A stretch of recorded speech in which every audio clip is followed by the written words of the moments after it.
ko lang kung basahin, kung may mga Bible na hawak, sabay-sabay pa rin basahin sa Leviticus 27 verse 30. Ano po kaya? Leviticus. Bigyan ka ng time para maka-invite. Para hindi ko i-post ka, no? Hindi na mag-click. Leviticus 27:30. 30.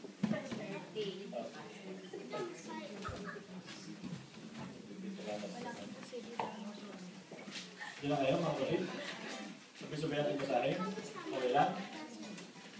Sige, sabi dito, sa Tagalog, babasahin ka, depende sa inyong translation. Lahat ng ikasampung bahagi ng binhi o bunga ng pananim ay nakalaan kay Yahweh. Sabihin, lahat ng ikasampung bahagi, yung pong natasampung bahagi, 10% or tithes, ay nakalaan kay Yahweh. Ito po ay tinakda. Ito po kasi Leviticus, si Lord po ang isang tarito. Ito po yung mga utos na bigay niyo sa Israelita. Sabihin yung tithes po ay itinakda ng Diyos. Hindi po tayo nagtatakda. Amen? Malinaw po, bilas na, di ba? Nakalaan kay Yahweh, si Yahweh kung sabi doon. Lahat ng kasampung bahagi na ating kinikita, pinagdirapin, pinagtrabaho ay nakalaan kay Lord. Sabihin, kay Lord yun. Para sa kanya, tinakda na po yun. Amen? Sabi na iba, di mo sabi doon magbigay ng ayon sa nakayanan po sa loob. Diba, napagpasyahan. Tama naman po yun. Sabi po yun sa 2 Corinthians. Sabi po natin. Sa 2 Corinthians, sabi dito, sa verse, saan nga ba?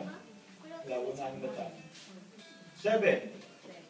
Pasahin niya mga kapatid, ang bawat isa ay dapat magbigay ayon sa kanyang pasya.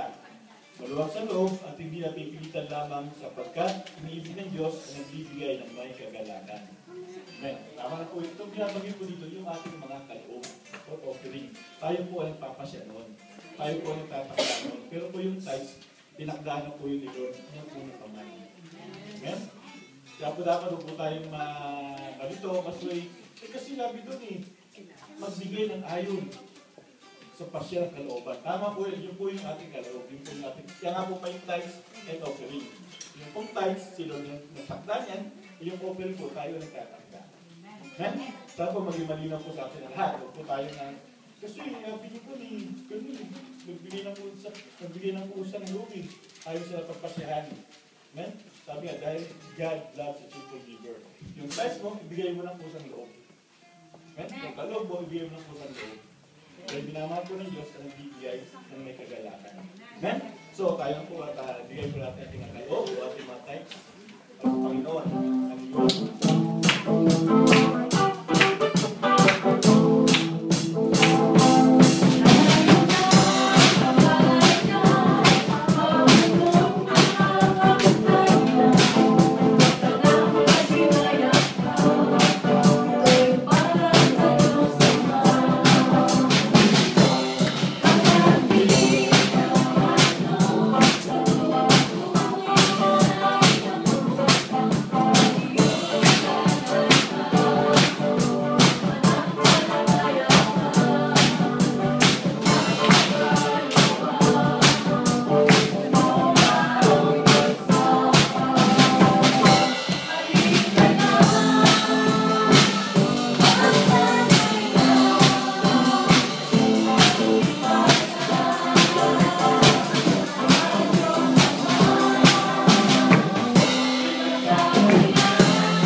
Yayaman, bigis ni Lord. Ito yun. Kasi pastor, ang balita ako, parang itong utang, hindi pa yung mayaman. Ito lang po hinintay ko. Masahin sa inyo, ha? Medyo binitin ko lang kayo sa Malakyas. Parang makikita mo yun, ha? Sige lang. Kumain siya mga kumain siya. Sabi dito, hindi ko Tagalog kasi kadalasan sa English ang ginagamit ko kasi. Sabi dito, sa verse 16 ng chapter 3, verse 16, sabi dito, pagkatapos, nag-usap-usap ang mga taong may paggalang kay Yahweh. Pinakinggan niyang lahat ng kalang usapan. Sabi si pinakinggan ni Lord yung usapan nila. Kaya pinatala niya sa isang aklat ang mga pangalan ng mga gumagalang sa Kanya. Sabi doon sa 17, sabi ni Lord, magiging akin sila, sabi ni Yahweh ng mga Panginoon sa lahat, sa araw na ako kumilos, itatangin ko silang bilang sarili akin. Hindi po yung hinihintay ko mga kapatid. Kaya sabihin niyo, isip, kasarang di man yumayaman, kahit nagtatay siya.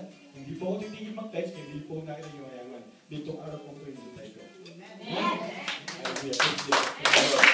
Ngayon po, panalangin ang ating mga kaloob. Sabi ni Lord, pag-islam po sa araw ng Diyos, yung dakilang araw na patuloy mo na binibigay ng bilang pribileyo at oportunidad sa para sa Panginoon upang ikaw ang mapapulihan, masamba at mapasalamatan ng Diyos. Panginoon, sa mga kaloob na aming nakayanan, Panginoon, patuloy mo itong palaguin ng Diyos at tunay na magamit sa paglago ng Iglesia, Panginoon, at sa pagpalaganap ng mabuting balita sa mga taong di pa nakakarinig, Panginoon, ang mabuting balita ng kaligtasan ng Diyos. At patuloy mo gamitin, Lord, ang mahalaga ito, Panginoon, upang, Lord, maabot pa, Lord God, ang maraming kaluluwa na nangailangan sa Panginoon.